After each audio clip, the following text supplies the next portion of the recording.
What's up, everybody? It's your boy Andrew coming back at you with another episode of the Jaguar podcast.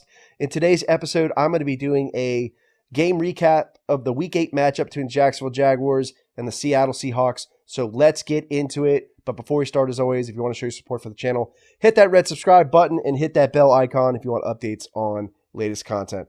All right, let's get into it. The Jags dropped this game to the Seahawks 31-7. They lay an egg. A terrible performance by the Jaguars. Very disappointed. Disappointed in the players.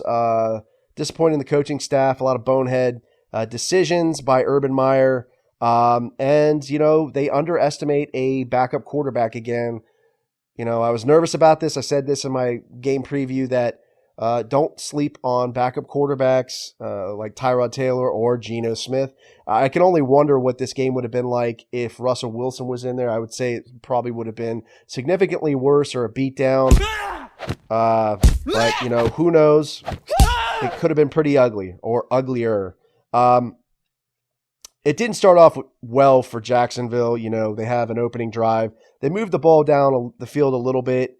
Get the running game going a little bit, but they get into a third and long situation, and then Lawrence ends up getting sacked, gives up a big sack, you know, tries to run out of the pocket, chased to the sideline, and then sacked. So the Jaguars end up having to punt, and then, you know, the Seahawks get the ball, they drive the ball down the field, and Geno Smith ends up lobbing this pass over Tyson Campbell's head, and it's caught, and the Seahawks have what I thought was a touchdown initially, but it was ruled down at the goal line. So Tyson Campbell was just burned all day in coverage. It just wasn't good. So then the Seahawks, they run a couple plays. They're stopped at the goal line, but then they eventually punch it in. Geno Smith jumps over the offensive line and scores. So it's 7-0. And, you know, the Jags get the ball back again. You know, they try to get something going, but they just can't. You know, they try to throw a deep pass. I think it was Trevor Lawrence was trying to hit Tavon Austin on this deep route, and then it must have been a miscommunication or something. But you know, the defensive back jumped the route and then just intercepted the ball and ran it back. Luckily, it wasn't for a touchdown. He's pushed out of bounds. But you know, the Seahawks start driving. They start getting something going, and then Geno Smith ends up hitting DK Metcalf in the back right corner of the end zone. Incredible catch by DK Metcalf.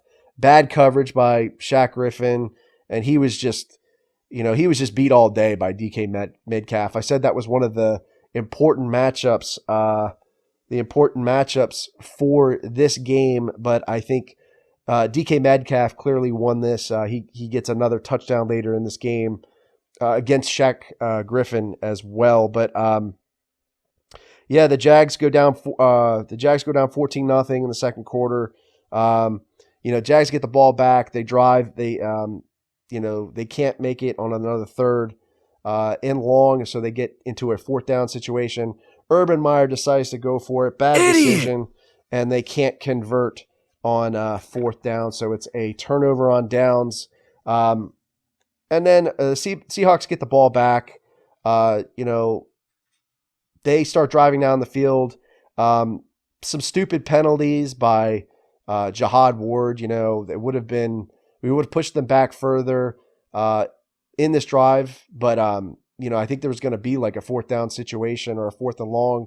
And then Jihad Ward, you know, has a roughing the passer situation. He hits the ball, or he hits Geno Smith rather after the play, you know, dumb penalty. I think Caleb on Chason had an offsides too on this drive, but they eventually hold the Seahawks just to a field goal, which was nice.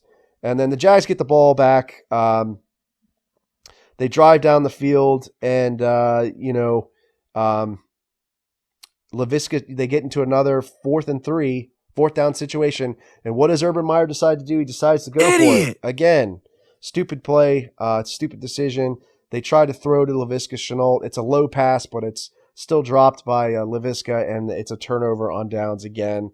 So as we go into the second half, Seahawks get the ball, and they drive down the field, late in the third quarter.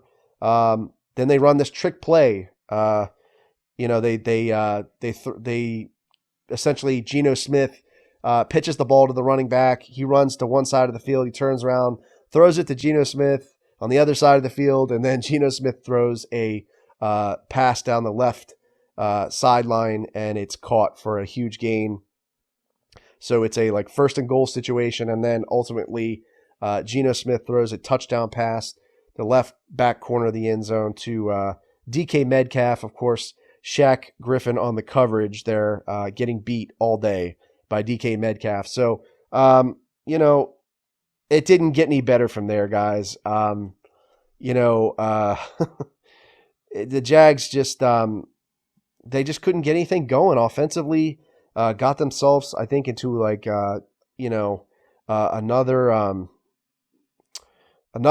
fourth down situation, and they end up turning the ball over. I think they did eventually score. I think they threw Lawrence maybe early in the fourth quarter, hit Jamal Agnew for a touchdown.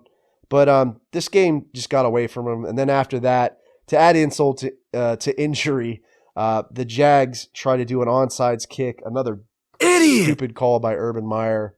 They kick the onside kick.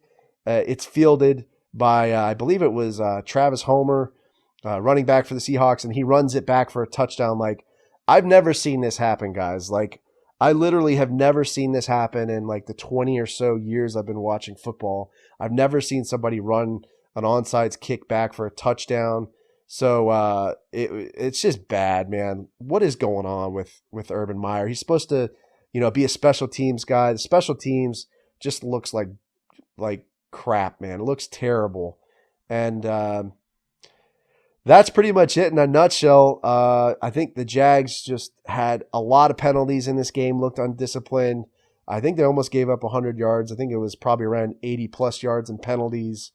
False starts, offsides penalties, roughing the passer. The secondary looked terrible. Tyson Campbell was lit up all day.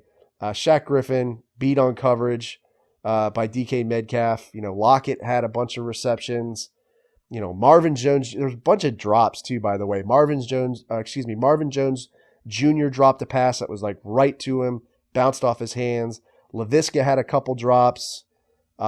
We just couldn't get any offense going, and we just looked embarrassing coming off of a bye. And I don't know, guys. I hate talking negative about the Jaguars and talking about losing, but I think there's going to be more of it, man. This season's a wash right now. I'm just hoping that some of the young guys get some playing time. But the Jags dropped this game 31-7. Let me know how you feel about this game.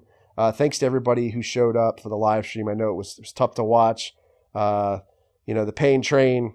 We all jumped on the pain train, and we're watching the Jags kind of suffer through these games, and we're suffering as well. But thanks to everybody for the support. Don't forget to subscribe to the channel. Leave me a comment again on the YouTube video or podcast episode. Let me know how you feel about this game. Stay safe, stay sane, stay healthy. Go Jags, and I'll see you next time. Duval! What's up, everybody? It's Andrew from the Jaguar Podcast. Hope you enjoyed the video, and if you did, there's more content over here. Don't forget to subscribe to the channel as always. And remember, this is a podcast, so you can find this pretty much wherever you find podcasts. There I'll be doing interviews of current and former Jaguars players, including Joe Schobert, DeJuan Smoot, Shaq Quarterman, etc. And I also do interviews of former Jaguars players, including Natron Means, Jimmy Smith, Tom McManus, etc. So be sure to check out the podcast, subscribe to it, stay safe, stay sane, stay healthy, go Jags, and I'll see you next time.